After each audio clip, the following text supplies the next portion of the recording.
25 বছর আগে চিত্রনায়ক সোহেল চৌধুরী হত্যার ঘটনায় দায়ের করা মামলার রায় ঘোষণা হয়েছে। রায়ে আজিজ মোহাম্মদ ভাইসহ 3 আসামির যাবজ্জীবন কারাদণ্ড দিয়েছেন আদালত।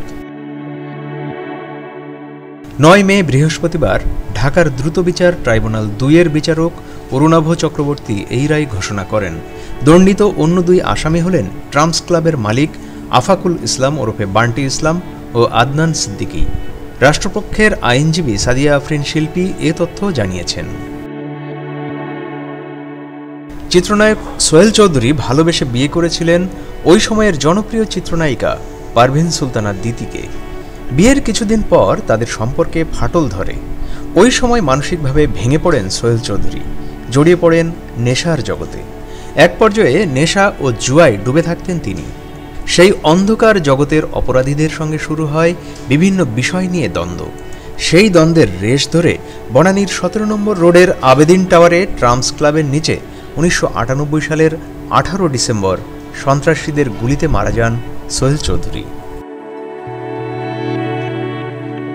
সেই ঘটনায় সোহেল চৌধুরীর ভাই তৌহিদুল ইসলাম চৌধুরী রাজধানীর গুলশান থানায় হত্যা মামলা দায়ের করেন।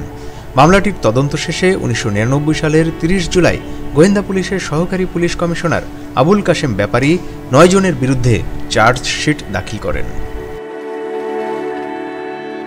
মামলার তদন্ত প্রতিবেদন সূত্রে জানা যায়, বনানীর এক ক্লাবে সোহেল চৌধুরী তার বান্ধবীকে নিয়ে গেলে আজিজ মোহাম্মদ ভাইয়ের সঙ্গে তর্ক হয়। উত্তেজিত হয়ে নায়ক সোহেল চৌধুরী আজিজ ভাইকে অকথ্য ভাষায় গালিগালাজ করেন। সেদিন আজিজ মোহাম্মদ ভাইকে হত্যার চেষ্টাও চালান সোহেল চৌধুরী। ঘটনার কিছুদিন পর আসামিরা সোহেল চৌধুরীকে হত্যার পরিকল্পনা করেন।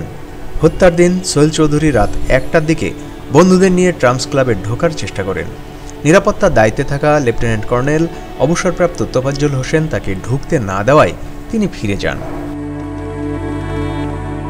সেদিন রাত 2:30টার পর সোহেল ফের ক্লাবে ঢোকার চেষ্টা করলে শীর্ষ সন্ত্রাসী ইমন, মামুন, লিটন, ফারুক, আব্বাস ও আদনান সিদ্দিকী তাকে লক্ষ্য করে গুলি চালালে ঘটনাস্থলেই তিনি মারা যান।